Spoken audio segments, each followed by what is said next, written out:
Hello everyone, I, A.S. Kulkarni, welcome to my presentation on drug distribution system in hospitals.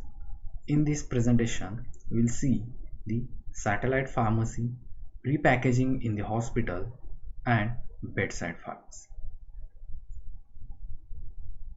Learning outcomes of today's presentations are, after completion of this presentation, you will be able to evaluate the satellite pharmacy and bedside pharmacy in the hospital. Also, you will be able to understand the pre-packaging in the hospital. Roadmap of today's presentation. First, we will see the satellite pharmacy in the hospital. Afterwards, we will go for bedside pharmacy in the hospital. And last, we will see pre-packaging in the hospital. In this, first we will see the satellite pharmacy. You can see in this picture, this is an main pharmacy which is present in the hospital and located at ground floor. So under this pharmacy, here the hospital have two sub pharmacies, so which is present in first floor and second floor. So here these two pharmacies are the branches of a central pharmacy. So here the central pharmacy or main pharmacy is responsible to provide medicines to the pharmacy which is present at first floor and the second floor. So here these are the branches of central pharmacy which is present in various floors such as first floor and second floor. So these two pharmacies are called as satellite pharmacies. Okay, I think you have got the concept of satellite pharmacy here. So in this, satellite pharmacy is a branch of central or main pharmacy. So this satellite pharmacy which is mainly adopted by big hospitals. So here running satellite pharmacy in the form of mini pharmacies or sub pharmacies. So here in this satellite pharmacy, here minimum stock or the few days stock of medicines are stored, so that stock is depends on the policies of the hospitals. So here the main pharmacy is responsible to supply all types of medicines or other material to the satellite pharmacy. So just remember here, so satellite pharmacy is a branch of central or main pharmacy. So that satellite pharmacy have facility to store that particular drugs. So every concept have some advantages and disadvantages. So we will see here the advantages of satellite pharmacy. So here the drug can be distributed efficiently to all the patient. If that particular pharmacy is present at the various floors, so definitely the patient will get the medicine efficiently. So second advantage is here, the drug distribution time could be reduced. So definitely the drug distribution time will reduce there due to the presence of satellite pharmacy in various floors. Second next advantage, drug distribution errors could be reduced, because in the satellite pharmacy, pharmacists are actually distributing or dispensing the drugs on the prescription which is provided by the physician. So here that particular prescription which is checked by or observed by the pharmacy. So definitely the drug distribution errors will be reduced there. So these are the advantages. Let's see disadvantages of satellite pharmacy. So here, that satellite pharmacy affects on hospital budget, because some medicines which are present in central pharmacy as well as the less stock with the satellite farm, so definitely there will be an effect on the hospital budget. So this is the main disadvantages of these satellite pharmacies. And second disadvantages is it requires more manpower to run that particular satellite pharmacy, because in central pharmacy definitely there is an pharmacist required to go with the activities which is done in that particular department. Also, if hospital have sub pharmacies like satellite pharmacy, so to run that satellite pharmacy definitely the pharmacist will require. So this is also disadvantages of satellite pharmacy. So this is overall about the satellite pharmacy. Let's move to next point. Here, the pre-packaging in the hospital. So here the pre-packaging is done on those medicines which takes more time to dispense. So here pre-packaging which is done means here medicines which are kept in the container prior to the dispensing. So here that pack which is a remain and distributor after the requisition by the physician. Also, this pre-packaging unit requires separate area or space with adequate facilities. So here space is required. Also, the machineries or equipments which are required to pack that particular drugs in a container. So it is not a easy task. So it is a difficult task because pharmacists don't know about what and how much quantity with what pack to be packed.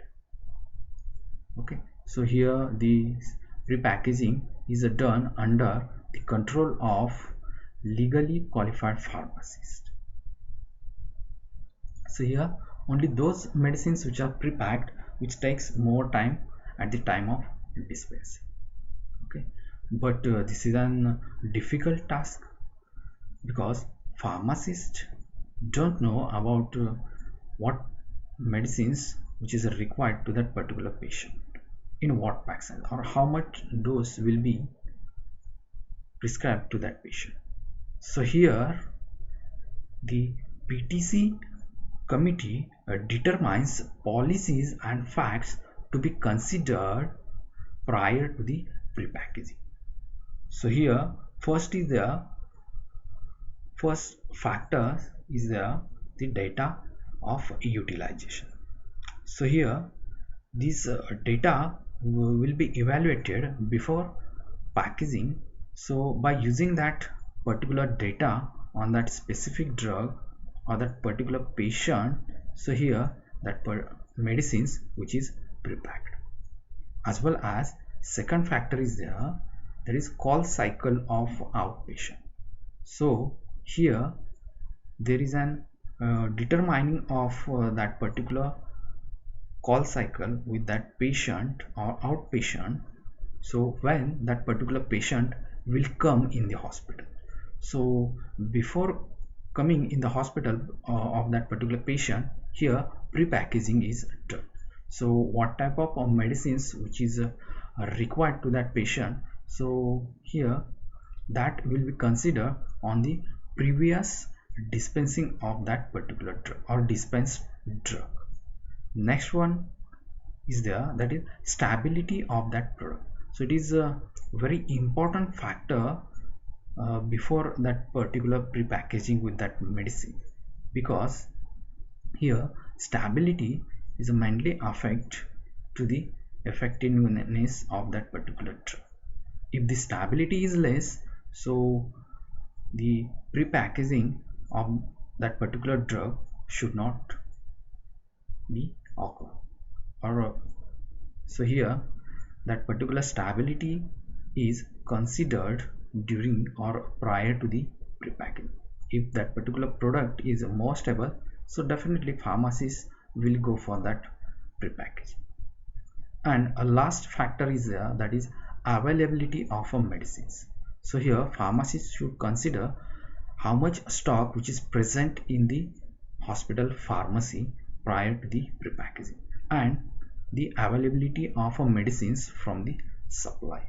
So these factors should be considered prior to the prepackaging, so which is determined by PTC committee of that particular hospital.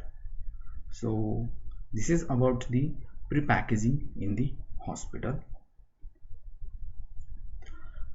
So here some advantages and disadvantages are there with the pre-packaging system. So let's see the advantages of pre-packaging in the hospital. So first advantage is there, if that particular hospital done that pre-packaging, so definitely the cost of that particular medicine will be reduced. Or also second advantage is there, so it saves time of drug distribution for both inpatient and outpatient, because the medicines which are already packed, when patient is coming to the pharmacy, so only dispensing method is remained there. So definitely it saves the time for the dispensing of a medicine, as well as it ensures accuracy and accountability of a dosage of that drug, because here on the container there will be a label about that particular drugs, how much number of medicines which is packed, as well as what medicines which is packed in that. So definitely it ensures the accuracy and accountability of dosages of the drug. These are the advantages of pre-packaging. Next, here we'll see the disadvantages of pre-packaging in the hospital. In that, first, it requires more inventory, because we are packed the particular medicines, so same medicine stock should be more there, or should be high there. Second is there, that is it requires more manpower, because these are time consuming process for pre-packaging, as well as more manpower will be required there. Third is disadvantages, that is extra facilities are required. So definitely if that particular hospital doing the pre-packaging, so extra facility and the size or space is required to that particular unit. Okay, so here it will affect on the hospital budget. So these are the disadvantages of pre-packaging. So this is overall about the pre-packaging in the hospital. Let's move forward.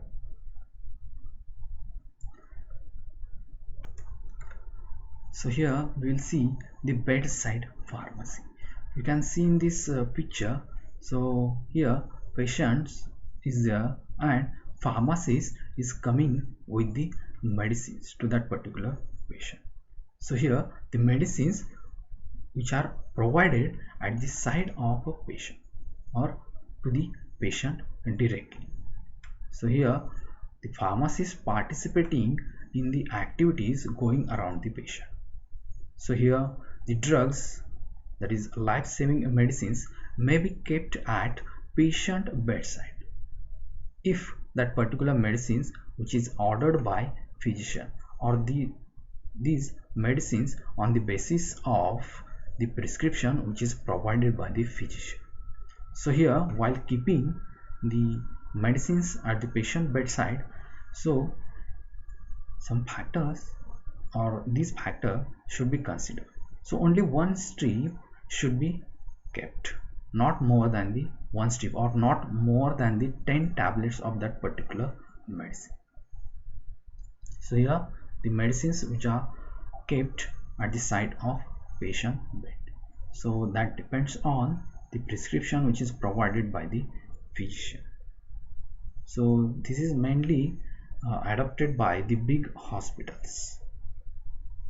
So here is a role of pharmacist at the bedside, because the role of pharmacist is very important. You can see in this picture pharmacist coming with the medicines for keeping purpose. So at that same time here the information related to that particular medicines which is provided to the patient. So the role of pharmacist is very important. So for that purpose, bedside pharmacy, here pharmacist should do the ward visit. So here the pharmacist do the ward visit in a daily mornings time.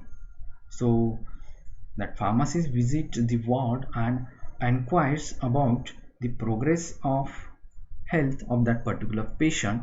Also that pharmacist can see or should see the prescription which is provided to that particular patient. So on that basis here the pharmacist should make available that particular medicines which is prescribed by the pharmacist to that particular patient. So here hospital pharmacist or pharmacist should do the ward visit. Also pharmacists support to that particular patient related to the treatment is going with that particular patient about his or her disease. So here allowing anxiety and fright. Third role is there, that is interaction. So here pharmacists interact with the physician about the medicine and the types of dosages forms to be prescribed. Also pharmacists guide to the nursing staff regarding storage, handling and safe use of that particular medicine. So this interaction should do by the pharmacist. And last role is there, that is detailing. So here pharmacist can educate the patient as well as his relative during his ward visit on some epidemics, also on the family plan, as well as the some communicable and non-communicable disease like HIV, TB, leprosy, AIDS and severe acute respiratory syndromes. So these are the role of pharmacist at the bedside. So your pharmacist should do the ward visit, he can give the support to the patient, also he interact with the physician and nurses related to the medicines for the prescription and at the time of administration. Also he or that particular pharmacist do or educate the people about the various disease. Okay, so this is overall about the bedside pharmacy and the role of pharmacist at the bedside. If you have any question related to this presentation, you can drop your question on my WhatsApp number which is provided on your screen or on mail ID. Here at the last, thank you very much.